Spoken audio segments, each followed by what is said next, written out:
ফেব্রুয়ারি মাসে নির্বাচন হবে, জুলাই সনদ তারই অংশ বলে মন্তব্য করেন অন্তর্বর্তী সরকার প্রধান উপদেষ্টা ডক্টর মোহাম্মদ ইউনূস। নির্বাচনের মাধ্যমে জুলাই সনদ বাস্তবায়ন হবে বলে আশা প্রকাশ করেন তিনি। শুক্রবার সনদ স্বাক্ষরের মধ্য দিয়ে তারই সূচনা হবে বলেন প্রধান উপদেষ্টা। নির্বাচনের কথা এসছে, আবারও বলছি, বারে বারে বলছি, যত জায়গায় গেছে, এই যে সম্মেলন করলাম সেখানে বলে এসছি ফেব্রুয়ারি মাসে নির্বাচন হবে। এটা এই সব এই যে ঐক্যমত্য কমিশনের যে সনদ, এটা সনদেরই অংশ, এটার সঙ্গে এটা জড়িত। এটা এই যে আমরা ঘোষণা করলাম, সেই ঘোষণাকে আমাদের রক্ষা করতে হবে। জুলাই সনদ নিয়ে রাজনৈতিক দলগুলোর মধ্যে মতভেদ খুব বেশি না, তাই আগে রাজনৈতিক দলগুলো সনদ স্বাক্ষর করবে, এরপর জাতীয় নির্বাচনে গণভোট হলে তা সহজ হবে বলে মন্তব্য করেন বিএনপি স্থায়ী কমিটির সদস্য সালাউদ্দিন আহমেদ। জুলাই সনদ স্বাক্ষর নিয়ে রাজধানী ফরেন সার্ভিস একাডেমিতে জাতীয় ঐকমত্য কমিশনের সঙ্গে রাজনৈতিক দলের বৈঠকে এই কথা বলেন তিনি। জাতীয় নির্বাচনের আগে গণভোটের আয়োজনের দাবি নির্বাচন পেছানোর কৌশল হতে পারে বলেও আশঙ্কা করেন তিনি। এদিকে নভেম্বরের মধ্যেই গণভোট চায় জামাতে ইসলামী।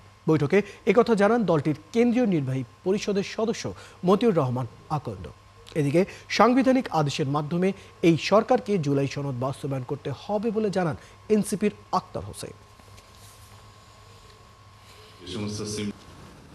আমাদেরকে আপনার প্রতিশ্রুত সময়ে ফেব্রুয়ারির প্রথমার্ধে অবশ্যই নির্বাচন অনুষ্ঠান করতে হবে, যার কোনো বিকল্প নাই এই জাতির সামনে।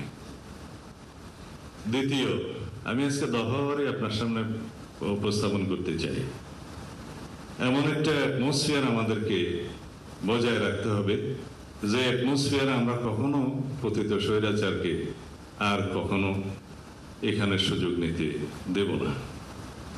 যেভাবেই হোক, দীর্ঘদিন অনির্বাচিত অবস্থায় একটা সরকার পরিচালিত হলে যে সমস্ত সমস্যা দিয়ে উৎপত্তি হয়, সেটা এখনো হয়েছে।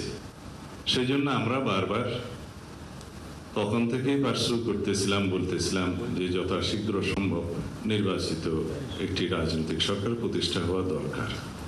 তা না হলে পৃথিবীর বিভিন্ন দেশে এ সমস্ত অভ্যুত্থান পরবর্তীতে যা কিছু দেখা হয়েছে, যে সমস্ত সিমটম, সেই সিমটম এ দেশেও উৎপত্তি হবে এবং হয়েছেও তাই। এখন আরো বিলম্বিত হলে আরো বেশি সমস্যার উদ্ভবের সম্ভাবনা বিস্তর। জনগণের কাছে আমাদের ফিরে যেতে হবে।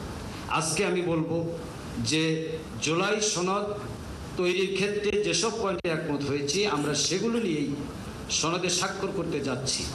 এই সনদ স্বাক্ষরের পর আইনি ভিত্তি দেওয়ার জন্য যে গণভোটের কথা বলা হয়েছে, গণভোট জাতির একটি ম্যান্ডেট পাওয়ার মাধ্যম।